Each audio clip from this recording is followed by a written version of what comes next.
I think for me, hiring in a way that efficiently optimizes for the best outcome to build a high performance organization.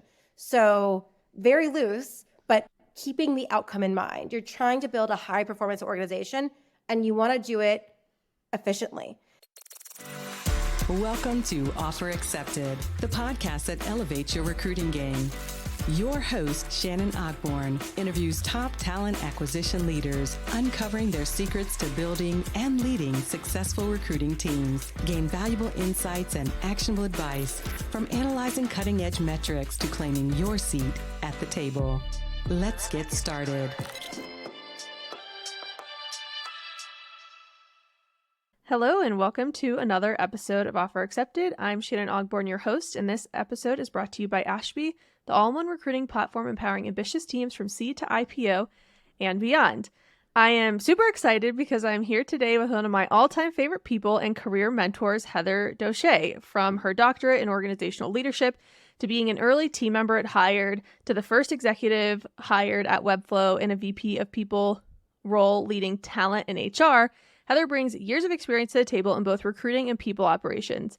Now she's a partner at SignalFire, an early-stage technology VC firm. She brings her skills, experience, and passions together to find strategic win-wins for both innovative companies and people that work for them. Heather, thank you so much for joining us today. I'm so excited that you're here.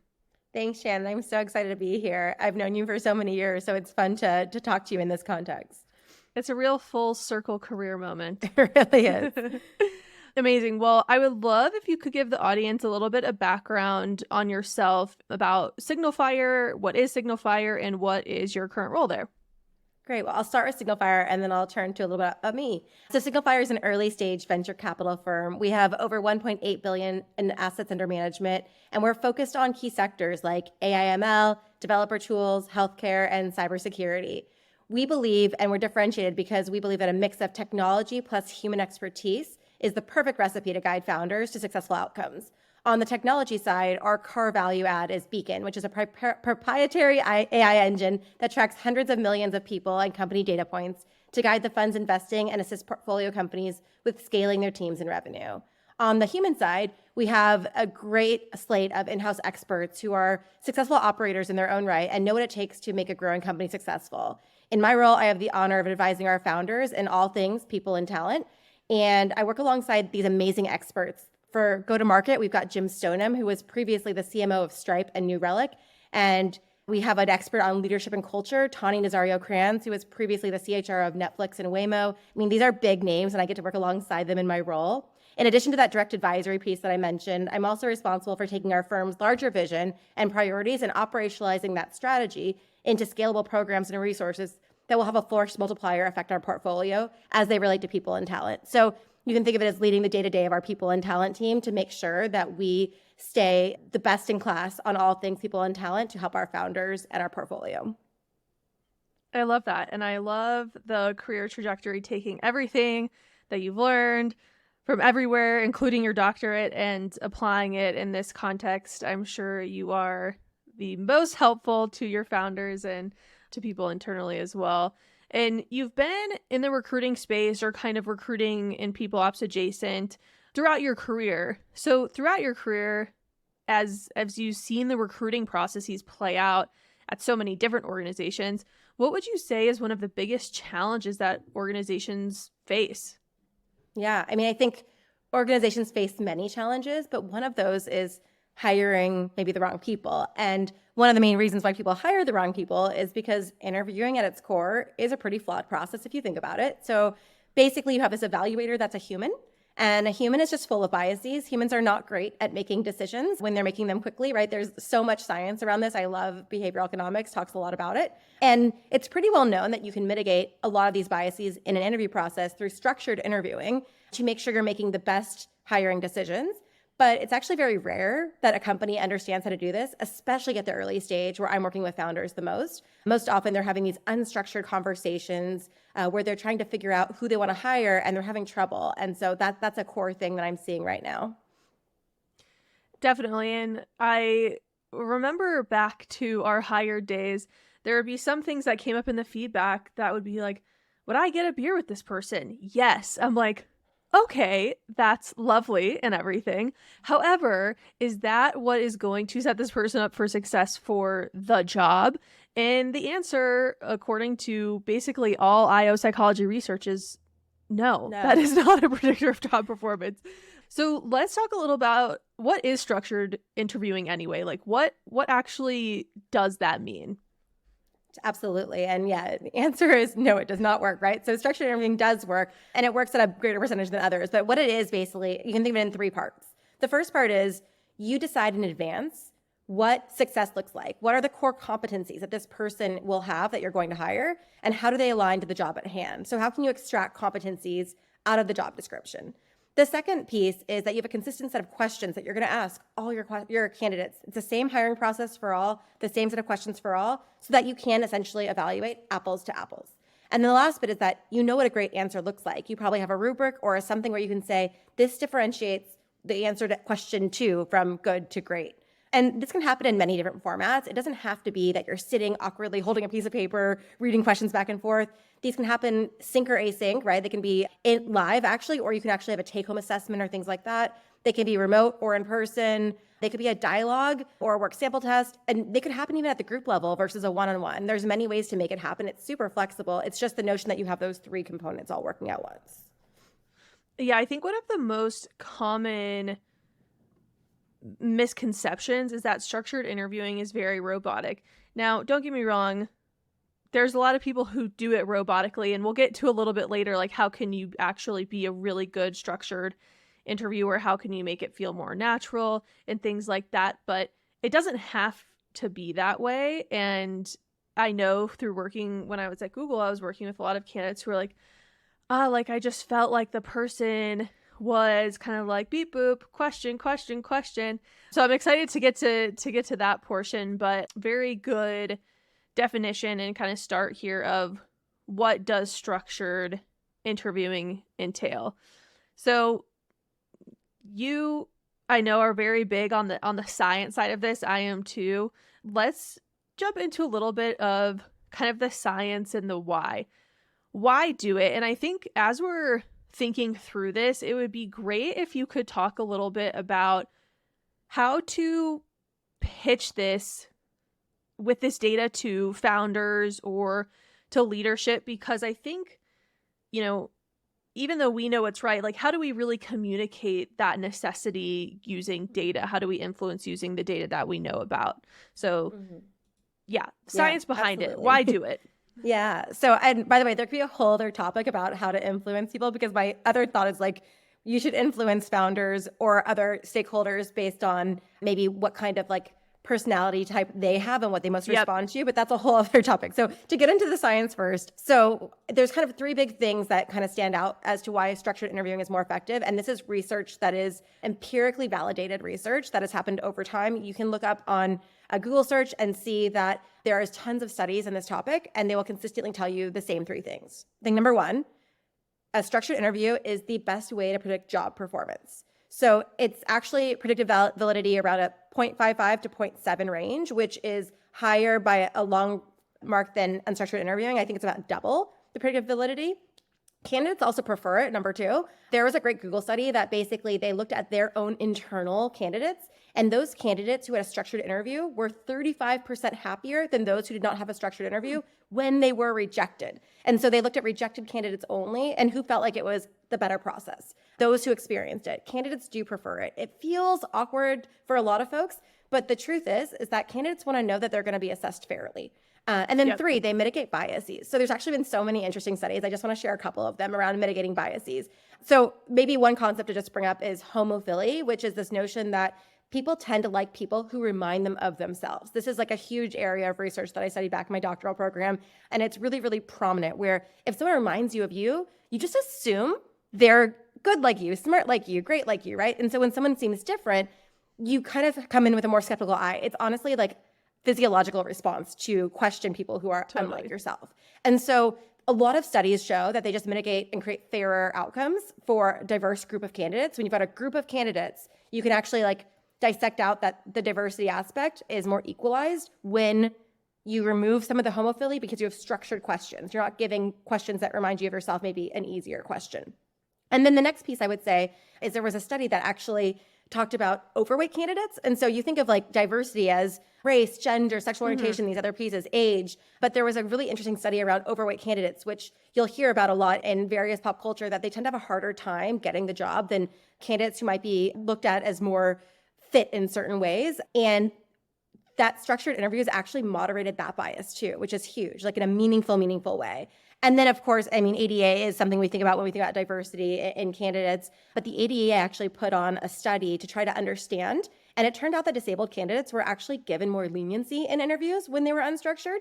And that structured interviews actually created a more fair effect because they reduced the bias toward disability candidates. And so I think the best way to kind of explain it to somebody who's outside of the recruiting world is that they might know somebody who went to med school and then they did a lottery to figure out where the residency would be. The very reason why the lottery for residencies exists is because there was too much bias in physician interviews for med students to residency. So they actually changed the process. We can't have lotteries across the board, but we can mitigate bias, and we can do that through structured interviews.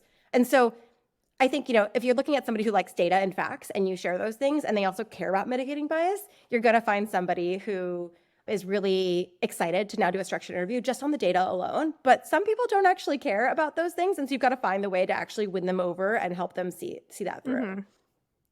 Yeah, I always think too, like, you kind of start, and like you said, when you're trying to influence a founder or an executive, or even, honestly, I'm sure you've experienced this in your career too, like head of people, head of talent, you're trying to influence whoever it is.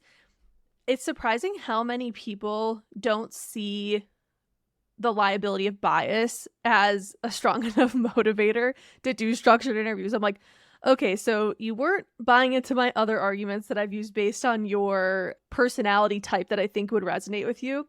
So let's move to like the liability reason, right? Like, it's going to be so much, we're reducing our liability and we're making the process more equitable by implementing these. So why not do it? Have you ever run into pushback? Like, what is the pushback and why wouldn't people naturally gravitate towards doing this type of interview, even despite knowing the data? Totally. So I think people tend to think one of three things. So I find, one, it takes more time. You have to prepare. People are busy. They just want to get started. They met a candidate. They just want to talk to the candidate. They don't want to have some whole pre-work process that takes tens of hours. The quote that I like, which is attributed to Abraham Lincoln, but it's probably not actually him because these things are always fake, is, "Give me 6 hours to chop down a tree, and I will spend the first 4 sharpening the axe." It's actually more efficient to do it, right? So people will say, takes too much time, I don't have time, like, let's just have conversations. But we've all probably been part of an interview process at a company where they go, "And now I'd like you to talk to so, and wait, can we have another conversation because we didn't get to this other thing?" And it's like you didn't plan ahead, and now you're actually spending far more time with far more rounds. And we all know that time kills all deals, right? Both in sales and in recruiting. And you're more likely that great candidate is going to find another job before you get to the end of the process if you just keep adding steps. So I kind of find that just talking about operational efficiency and time savings, if the pushback is that it takes too much time, is the right way to go. In terms of the second set of reasons that I find it's so interesting, I've seen both ends of the same spectrum. On the one end, you'll have like an overconfidence thing, oftentimes with founders or executives who are pushing back, who are saying, "I know how to interview. I'm a great judge of character. Like, I hired you," whatever the thing might be. Or they're very, very new or nascent to come to interviewing and they go, "I don't have a lot of experience interviewing. Interviewing's super awkward. I don't want structured questions that are going to like make it feel like I'm doing that back and forth. I just want to have a conversation with the person." And in both ways, it's like the confidence gap somewhere in the middle is structured interviewing, and people kind of end to both sides. I don't know if you've seen that as well for you, Shannon. Yeah, I mean, honestly, even talking to especially folks who are more tenured, it's like, "Oh, I'm just like, I know what I'm doing. Like, I can trust my gut." And I'm like, but you can't trust your gut. That's like the one thing about psychology that like all research has shown is that your gut, so to speak, creates all these biases because your mind is trying to work off of concepts and situations that it's familiar with and it has seen in the past. And so then you fall into this effect that you were talking about earlier of hiring people that are more like you, or even just simply like I like that answer, so I'm going to go, like, I think that person interviewed well. Whereas, if you have a more structured process, did the person even answer the question, or did you just like what they said like after the Yeah, question and the rubrics and the things like that? So yeah, I totally. definitely have seen a lot of I think I've seen more of the overconfidence than Hmm. the like this feels awkward to me, although I feel like there are people who do feel that way as well, for Totally. sure. Totally. And I think Adam Ward talked about this in the previous episode of your podcast, which, by the way, I loved. And if you haven't heard it, you should go listen to it. This is my plug right now for those listening. But he mentioned this notion of shifting from recruiter as service provider to recruiter as trusted partner advisor, right? And so how do you think about when someone is pushing back on something that you're suggesting, aka a structured interview process that you know is the best thing, and they're saying, I don't need this, I already got it? What's your chance now to say, oh, okay, like I'm providing a service, I'm just gonna like do what they say and like, oh, well, or I'll try again. You've got to find another way in. When you're advising founders, when you're advising hiring managers, you've got to figure out how to get them to see it for themselves, because that's what you do when Hmm. you're coaching and consulting, right? And so kind of think about like, okay, well, help me understand then, like, what are you looking for? And see if they can concisely say the competencies that matter to them, or if they just start listing things off to the point they're like, okay, and how do you think you'll assess all those things you just listed off? And then they add one more thing in as you're talking. Just like on a Okay, whim. yeah, on a whim. So you're assessing as you go. You're figuring out what you need as you go. Have you ever written down a list of like the 5 things that you're looking for in this person before? And they go, well, no, like let's just do that together. Just so if you're going to go in, fine, do it unstructured, but like let's just write down the 5 things. So you're actually getting them to build a structured interview in real time because you're realizing it's not that hard. And then you go, okay, so you're mentioning like problem solving. How will you assess if they're a good problem solver in your conversation? I'm just curious. I'd love to learn what makes you, so good at Right. this unstructured and maybe not in such a snarky way. And then they tell you, and it's like, oh, well, would you ask that of every candidate? And then if they say, well, no, it depends, it's like, well, help me understand. So you kind of get them there. It's a slower, again, give me Totally. 6 hours, I'm gonna spend 4 sharpening the axe. Like a lot of that stakeholder management and buy-in, like how can you get them to want to do that thing? And so you can kind of just get them there. And then they realize, wait, we just built out a structured interview. Do you want to use this every time? Just so you can like have a place to keep your notes. And then suddenly it's done. So Right. there are sneaky ways in, but again, it's about shifting your mindset from I do as the hiring manager or the founder tells me to, and no, I'm an expert on this area. I know Yep. this is going to be better for you. How can I help you see that for yourself? Absolutely. And it's really, yeah, you can lead the person to water without it feeling like so forceful. So yes, that's the art of persuasion, and just getting it done in a more covert way can sometimes be a really tactical way to work with managers.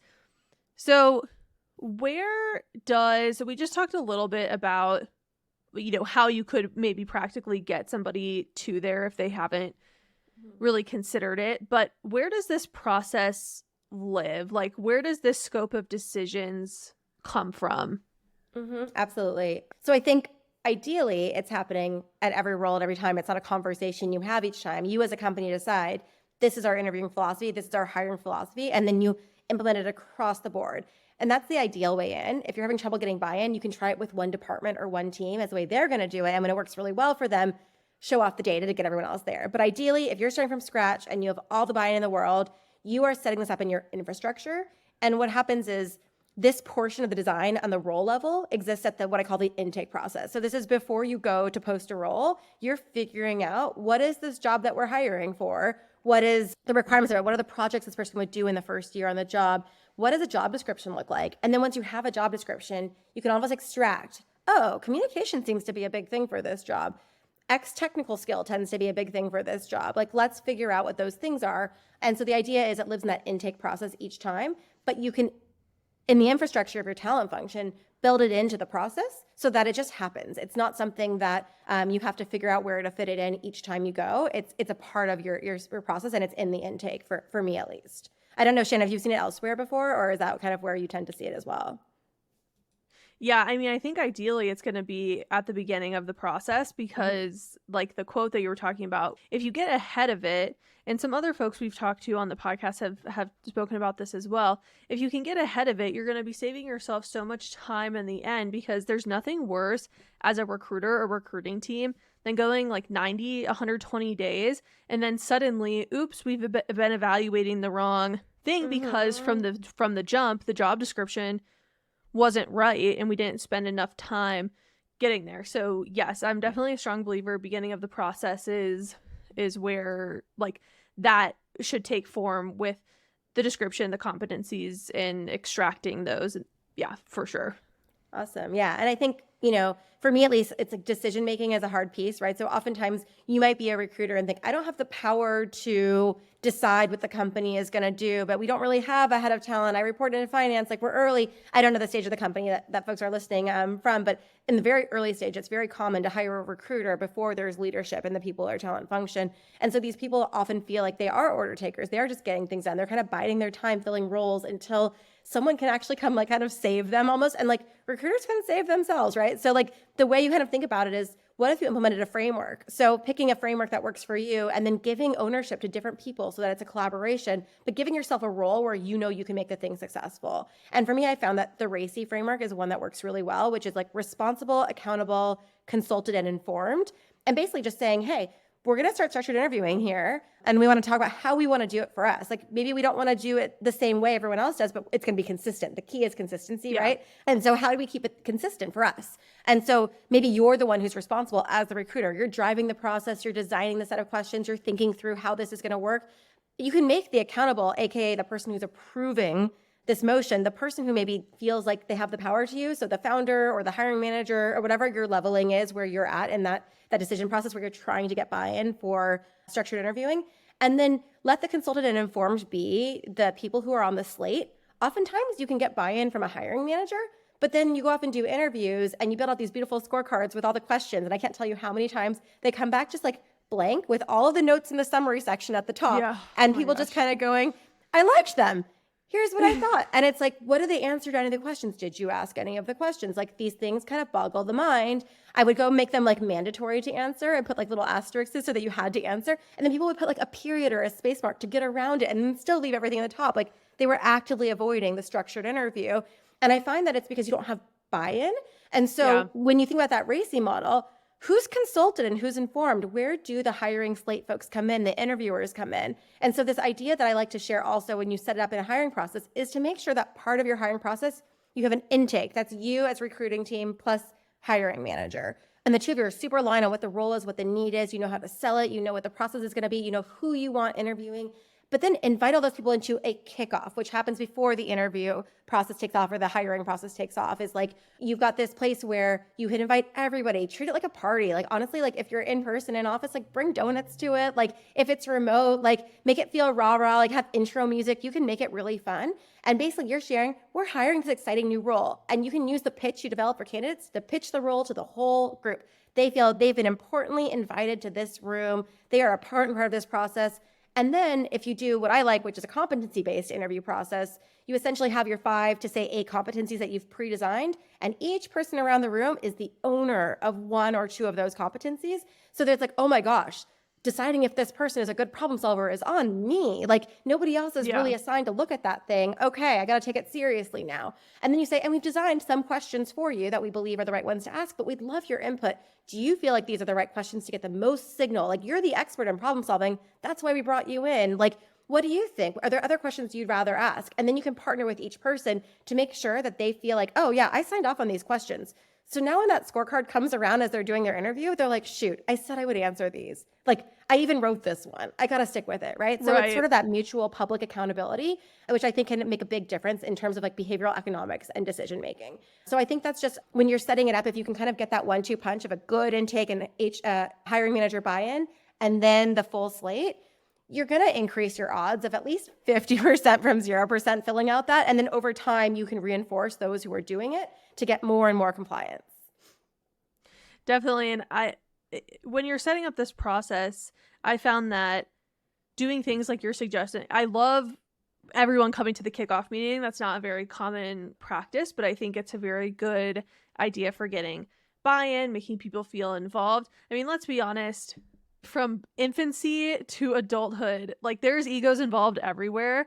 And so when people feel involved and they feel more connected to what they're doing, it's a really good way to bring people into the fold.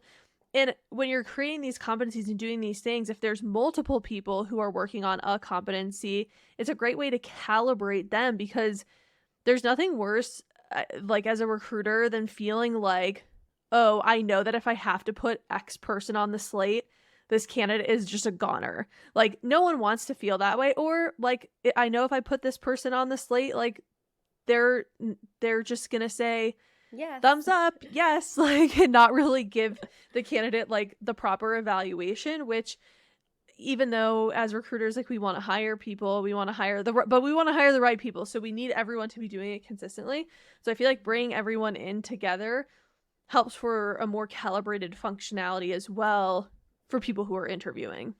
Yeah, and I think the competency-based interviewing and a structure actually helps that person who like says yes to everything, like, kind of feel more empowered. Oftentimes I think they say yes, and usually it's a soft yes because they're not confident that they know whether they have the ability to say if someone is good for the role or not. But if all they're interviewing for is like relationship building or communication, something that they have the skill in, then maybe they might feel more power to just say strong opinion on that one thing. And you can say at the kickoff too, like, no individual person's no or yes is going to be the hiring decision. Like, we're all coming together as a team, and you could do some calibration, got 2 and 2. And side note, hot take, I would never probably, not never, I would try very hard not to put the person who's going to ruin the interview process on the slate until we had a good conversation about what it means to join, and like, do they want to opt in? And if they don't want to opt in, we can find another way. But if they don't feel like they can speak constructively, like, they should be honest and authentic. But if they don't feel like they can speak constructively with a candidate, you know, is there a better place for them to play a role? And that's where something like a take-home test could really come in handy. Maybe they're a part of the interview process, but they grade the take-home test. So these are just some very real life tips that may be outside of the scope of this. And then in the debrief, which is a whole other piece of it, right? Which in a structured interviewing process ideally ends with a debrief so that the hiring manager is accountable, right? They're the one who's making the ultimate decision on the candidate.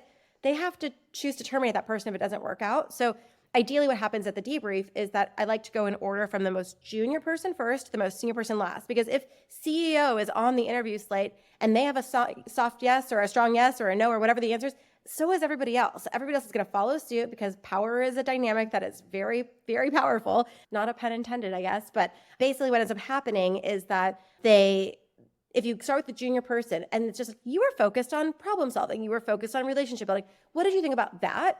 It takes the pressure off, and they can just share this one thing that they know well. They're not saying whether or not the candidate is a yes or a no for them. They're saying on the basis of this competency, they think they're strong or they're not. And so hopefully that takes off the pressure. I think sometimes interviewing can be very scary because it's new. And unless you've been a recruiter for a decade plus, you just don't have the reps in to feel really confident in your abilities. So, and people feel bad. People feel bad saying no. They're like, oh, but this is like a person. And especially in the job market right now, it's like, this is a person. And like, I'm sure they really need this job. And, you know, you're not a bad person or a bad interviewer for saying no if they really don't fit the competency. Like, it is okay 100% to say no. We cannot hire everybody.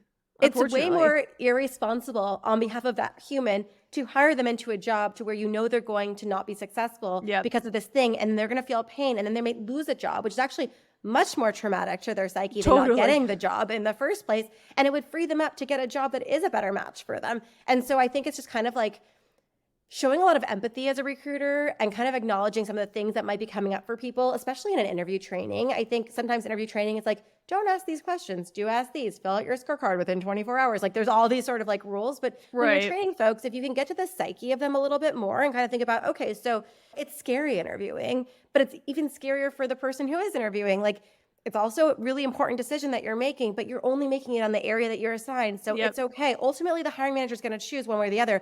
They're looking to you for input, right? Your role is input. You're a contributor. You're a C in the RACI model, right? And so you're consulted. You're consulting them on what you think from that perspective, and just take the pressure off a bit and recognizing that we're not doing brain surgery. Like, no one's going to die if something happens wrong. But like, also, it's going to be fine if they don't get the job. And you can only hire one person for most recs. Like, some recs are greenfield, sure, but most of them, it's limited. There's one. And so you saying this is a person, they want this job, is actually rejecting the other 100 people that maybe could have been interviewing for this job as well. So sorry, that was a rant. Oh, that's a warranted one. A warranted one. So in terms of setting things up and implementing it into your process and some of the fundamentals around that, besides some of the things that we've been sprinkling in here, how would you go about setting this up and implementing this into your process? Like if you're thinking about, if someone's listening, they're like, hey, tactically, what is the best way to go about this? What do you think about that? Yeah, so this is where your ATS is your best friend. And obviously, this is an Ashby podcast, but I'm going to share whatever ATS you're using. There are features and functionality that can help you. And I know Ashby has those features, as do some of the others, where essentially you can build out sort of a prep doc at the very beginning of the interview process that kind of helps you understand, like that's going to get automated and sent to you that says, hey, here are the expectations for you as an interview, like a reminder. Even if you've done the kickoff and you think they're good and they've helped write the questions, people have other things going on in their lives. This isn't the only thing they're doing. And they've got like maybe a helpful nudge would be very good for them. And then in the actual scorecard, I find it's really helpful to write out a little bit of an intro script that they can share to get started. And so for me, whenever I start an interview, just personally, whether I'm using an ATS or not, there's a script or not, I always just start off with, hey, I'm so excited to get to know you. I know we have limited time together, and I want to ensure that we both get the most time or most out of this time. And so I want to make sure I'm sharing the structure of the call with you. Note the keyword structure is right in that intro. And I'm saying this from a very friendly place, right? I want us to both introduce each other. And then I have a set of questions that I would love to ask you that help me get better signal. I believe that structured interviewing mitigates biases. And I want to make sure that like there's that great chance for me to understand and get the most signal out of the noise from like the great answers you're going to share with me. So not only will I be asking a set of questions and it might feel kind of structured, but I'm also going to be taking notes on what you say. So if you see me sort of like looking away, by the way, I'm usually remote on Zoom as I'm interviewing, look away or typing, I'm not texting a friend, I'm taking notes on all the great things you're saying. And then at the end, I want to make sure that we both have time for you to ask questions of me because interviewing is a two-way street and I want you to have time too. And so if you notice that we're going over time, like let's stop, hold space, and we can figure it out. And I can always ask questions afterwards. Does that work for you, right? That's my personal script. Writing probably a more concise version of that with the bullet points of things to remember to say to an interviewer is really huge because it reminds them of like, okay, like these are the things I can ask about and say, and then I'm setting it up. So now when I start to ask my questions and type my answers or write down my answers in a notebook, if it's in person, they're not taking it personally. They're taking it as me, taking this process very seriously for them and wanting to make it very fair for them. And then hopefully it's not so bad. And then one note to just say, because I don't think I've said this before in this call, is that structured interviewing is setting a set of questions up in advance, but you could have ad hoc, unstructured questions that are natural flow from those main ones. So it's not like, tell me about a time you did X, Y, or Z thing, and how did it go? And then they tell you the thing, and you're like, wait, but what about this aspect and that aspect? You don't have to move on to the next question. You can say, oh, you mentioned this. Like, tell me more about that. That's where the lack of structure can come in and be helpful because you're basically rounding out an answer with them on the main question through some follow-up questions. So that's where you can be really kind of casual and ad hoc, and they're going to see more of you thinking out loud with them and collaborating. So it doesn't feel like this push and pull back and forth when you do it that way. And I tend to find that actually structuring an interview, let's say it's a 30-minute interview, just having like 3 questions. And if it's a 60-minute interview, just having like 6 questions because it gives you space to not have to like rush through the rest of the questions. And you have time to ask those follow-ups. So yeah. For sure.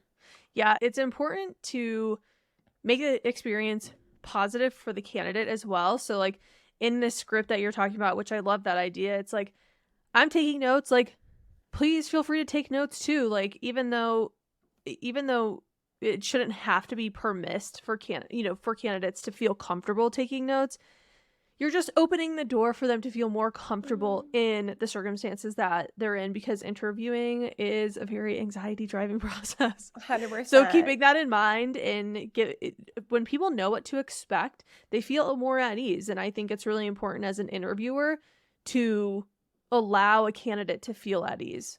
Totally. I mean, the core of anxiety and nervousness is the unknown and not having certainty about the future. So if you think about it at a very micro level, when you're sitting in an interview and you don't know where it's going or what's going to get asked next or like what the agenda might be, you're anxious the whole time, unless you're an extremely confident person who just loves to have a conversation. But like that's not 95% of us who are interviewing.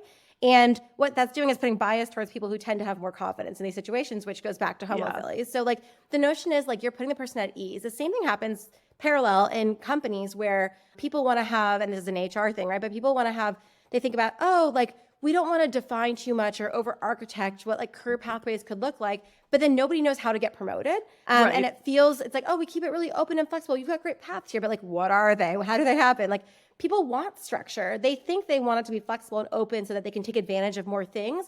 But at the core, they want some level of structure that they know, what is my latitude to like move around within this space? And then you can find the freedom within the space that's provided, but it's like a scaffold, that's safety net.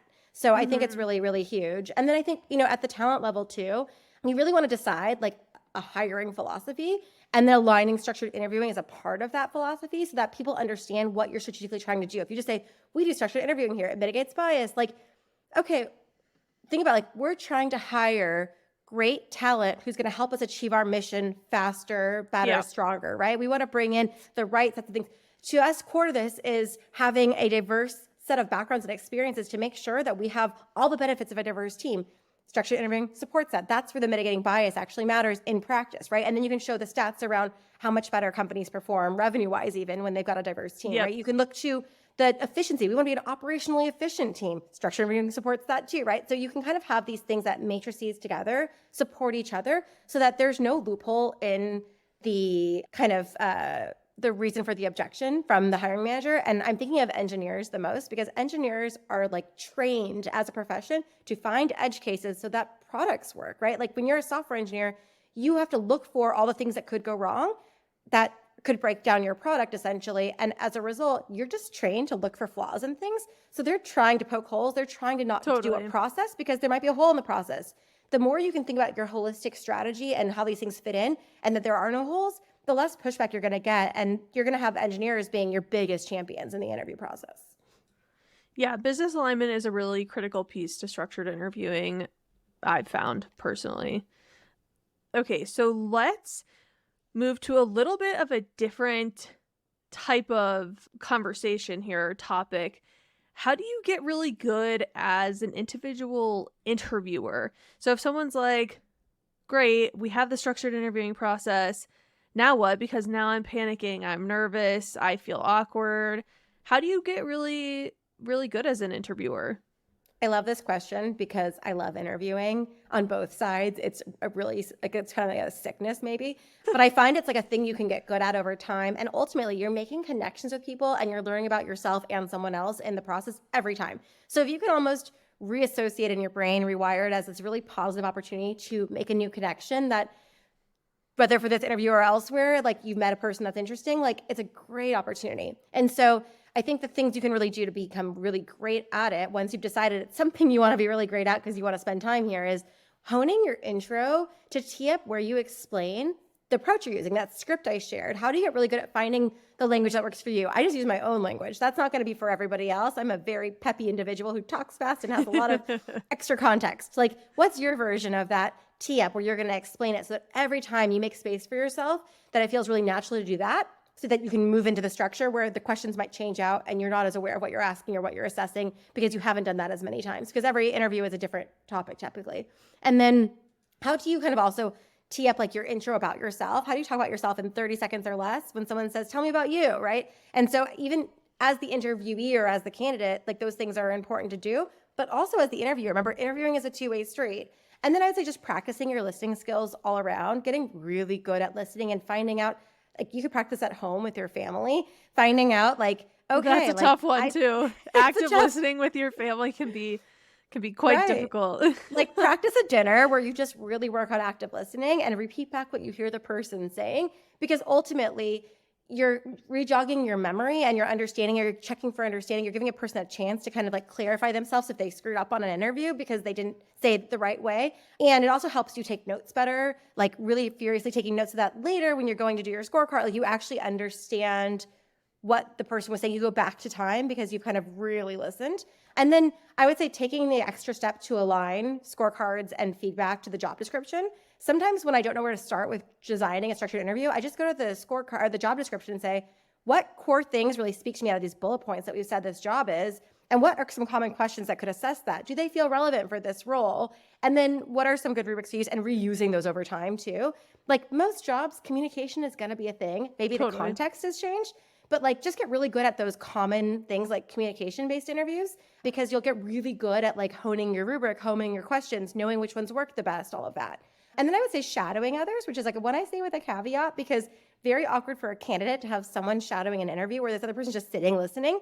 If you do it, you have to be with a really skilled interview who can tee it up, make it not awkward. But you can also do paired interviews where you say, hey, we're going to have 2 of our team members interview on this one topic, and do a more senior seasoned interviewer with a more junior learning interviewer, and they each ask questions, and just say, like, we're trying to get you a chance, and you have to tell the candidate, more time to meet more members of the team without spending more interview cycles. Like, this is a chance for you to meet more people. Like, whenever you're doing something that benefits you, figure out why it benefits the other person as well, aka the candidate, so that the experience isn't lost in the mix, but you're also helping your interviewers get better.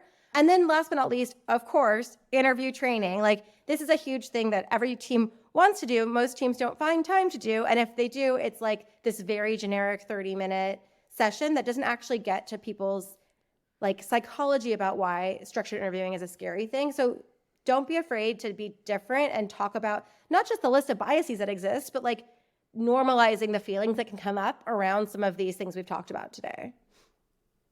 This may be like this may prompt a hot take, but I'm actually really curious. Who do you think is best equipped to give interviewer training? Do you think that it's best to bring someone in externally, like a consulting firm, or like kind of like white label a consulting company's interviewer training? Do you think it's best to do it internally? Like, what is your take on where should people procure interviewer training?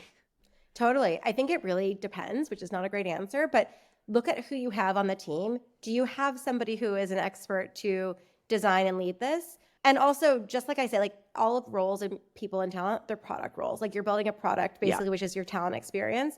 And every time you have a feature that you're trying to build in your experience, in this case, training, you have a choice to build versus buy. And there are trade-offs to building versus buying. So once you've looked at the team and you say, do we have the basically ability to build versus buy? Is there someone here who can build? Is it worth their time? How long will it take this person to build this thing? And how much will it cost to buy this thing? And what are the trade-offs on that ROI and making a good business decision between the two? My personal favorite, if all things are considered equal in terms of build versus buy, is to buy something off the shelf that you can adapt to your own needs, because generally you're going to have things that are specific to your culture. If you have a values alignment interview, you might want to touch on that. If you have a specific kind of like cultural tone that feels less corporate and you get this corporate toned thing, it's going to take you more time to edit it. So really just thinking about your own case and saying, like, are we going to build or are we going to buy? But we should do it. And then I would say, in terms of who on the team, I also find it really helpful to pull in other stakeholders. So if you've got someone that you're trying to recognize as like, they do structured interviews, they're really good. I wish everyone would just interview like so-and-so. So think of like that person on your team. Let's call him Jamie. Everyone wants to interview like Jamie. Like, how does our recruiting team get all the hiring managers to be more like Jamie? What if you invited Jamie to speak at the training with you all? Right. Jamie is a great interviewer here. We invited them to come talk with our team about whatever else, right? And so then it feels more like a propping 'em peer up. talking to you versus a recruiter or recruiting team enforcing what people can often associate with like rules or policy or those sorts of things. Yeah, we've got to find ways to reposition ourselves from the policy people to the people who are going to actually enable you to build a high performance team that you want so that your business can succeed. Like, if you continually lead in with structure and rules and process, these are words that generally founders are allergic to. So even using different words, like thinking about the nomenclature you're using and what you lead in with the sell, structure and process and rules can be a part of it, but they should be on the back half of your argument once there's buy-in on the first half, which is the why and the vision and the strategic value that you're going to offer. And this goes for structured interviewing. That's how you do your sell. I talk to so many people and recruiting leaders who are stressed out because they know a right thing to do, but they can't get buy-in for the thing that the founder just doesn't understand. And oftentimes like, well, how are you selling it? And then they share it. I'm like, oh, like that doesn't sound fun for them. Why should they want I wouldn't that? want Like, to do that either. Yeah. And so it's like, well, what if we tried it this way? And so it's like just taking the extra step to think more like a product manager and use engineering terminology too, right? Like that's what they know. That's what they understand generally. They're building a product first. And so it's like, like it's going to take this many sprints to build it ourselves. If we buy it, it costs this much money, but we can focus on these other things, right? Like using those frameworks and methodologies that are so common in engineering and product can really help you get the buy-in for the change that you want to make towards structured interviewing. Yes, I love that. Super helpful. So, a couple of questions for you before we wrap up that we love to hear from everyone about. What does hiring excellence mean to you? It's a great question. I think for me, hiring in a way that efficiently optimizes for the best outcome to build a high performance organization. So very loose, but keeping the outcome in mind. You're trying to build a high performance organization and you want to do it efficiently. So yeah, Period. period. That's Period. it. I love that. And my personal favorite question, I know I say this every time, it's my personal favorite question, but it really is. That's why I say it. What is your recruiting hot take? Okay, so Shannon, I have one, and I know we disagree on it, so I'm going to say it, recognizing that there's probably not much time for a debate, but the cover letter is not dead. The cover letter as you know it, the to whom may it concern, very generic cover letter that just takes up space as a download that you're like, I don't even want to read, totally dead.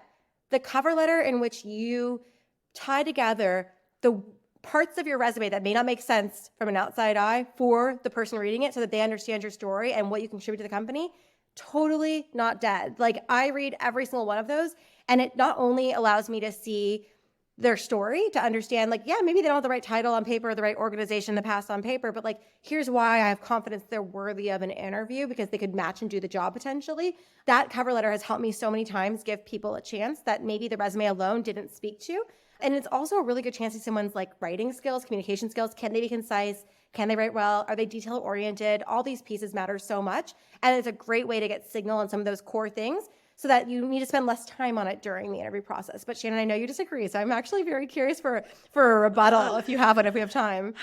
Yeah, there's a couple of reasons that I don't, well, what it really comes down to for me is I feel like it's not typically a good use of candidates' time, and here's why. One, and I hate to say this, but I've never read a cover letter in my entire recruiting career. Like, it's just, I've always worked at organizations where there just wasn't the capacity and time to do it. And I really felt like if I couldn't read it for everybody, it would be very inequitable and unfair if I read it for one person who submitted it, but I didn't read it for the next person. Okay. Because So, sorry not to cut you off, but here's the thing. You could open it. If you see to whom it concern, please accept my resume, close it. It's not going to give you anything. But if you read it and it's like addressed to you or somebody who have made sense to address into the organization, like they did some research, that person probably spent an hour drafting that thing. The minute you know that they look up the name of the person, if there's any interesting kind of language on it that's like, oh, I can assess this person's communication skills. If communication skills are a part of the job, which I don't know a job they aren't a part of, oh, like this gives me a little inkling of like their soft skills. And here's my thing. So I find that whenever I talk to people who are looking for a job, just friends out in the world, almost all of them want to change something about the job they have to the job they want. That's why they're looking for something else. So maybe it's because they're in nonprofits and they want to move to a startup. Maybe it's because they've been a CSM their whole life and now they want to be an AE. When those people apply to jobs and you only see the resume, it's not very clear why they should stand out. If there are 500 applicants for a job and 100 of them have an AE title, why would I consider a CSM? But if that CSM could share that actually they closed some deals on their own and like put that in the cover letter and explain how that sparked their interest and realize that they're much more of like a hunter than a farmer. And here's how they're thinking about their career. And it shows, and they can actually almost like outbound to you, like in a sales note almost of sorts, like mimic outreach essentially to show how good they could be at it. Well, gosh, like I certainly want to read that because that makes me more excited about that candidate than the one who's like, I've been an AE a bunch of times and I'm an AE again. Like this person is someone who's hungry and hungry is huge if you're trying to hit revenue targets. So like, that's just one example, but I've seen those all over, especially in people in talent, because so many great people in talent people are people in talent as a second career. They were a great manager in some of their function. They realize how important hiring is or how important people management is, and they want to go solve that at the company level. So I know, I get it. I'm going to stop because we're going way over time, but Shannon, you can have the last word. I just wanted to make sure I got that in. You know, it's not that I'm against cover letters conceptually. Like, I think they can provide value. I just know that so many people, actually most recruiting teams don't review them. And so when I am advising candidates from like a career coaching perspective or like a resume perspective, I actually always recommend that candidates, like instead of like a summary, which is also dead on the resume, instead of Agreed. having like, I am seeking blah, blah, blah, blah, blah. Like, use those 2 to 3 sentences to create a micro cover letter that can explain your through line in a few sentences, like right at the top of your resume. I like subscribe a little bit more to that than a full cover letter, just because I know how understaffed recruiting teams are and how many people just don't have the capacity to read them. Not because they don't want to, but simply the time does not allow. So that's what, like, when I'm advising people on their resume versus cover letter, I'm like, listen, you could submit a cover letter, but do it for jobs that you're really passionate about. Do it for jobs where like the through line is very unclear, and spend a little bit of extra time. But if you do it for every job, I just don't find that to be feasible for job seekers now or ever, with the volume of roles you have to apply to get one single interview. It's just so taxing, you know? That's fair. I'm sold on the notion of like the 3 lines at the top of the resume not being a summary, but being a narrative of the through line. It solves for a similar thing. And yeah, fair enough. Do what you We've will. reached a compromise. I like it. Amazing. Well, I think we are coming up on our time here. Where should people go to learn more about you and SignalFire? Oh gosh. Well, I am not on Twitter, so you can find me on LinkedIn, and I'm just at linkedin.com/in/Doshay, like my last name, Doshay. And then you can learn more about SignalFire and our amazing team at signalfire.com. Amazing. Well, like I said earlier, this has been a very full circle career moment for me. I am so appreciative of your support over the years, and I'm so glad that we got to do this together. So thank you for joining us on Offer Accepted, and thank you all for listening, and we will see you next time. Thanks, Shannon. Thanks for listening to Offer Accepted, the podcast for ambitious recruiting professionals, brought to you by Ashby, the all-in-one recruiting platform. If you enjoyed this episode, be sure to follow and share with your TA community. We'll see you next time.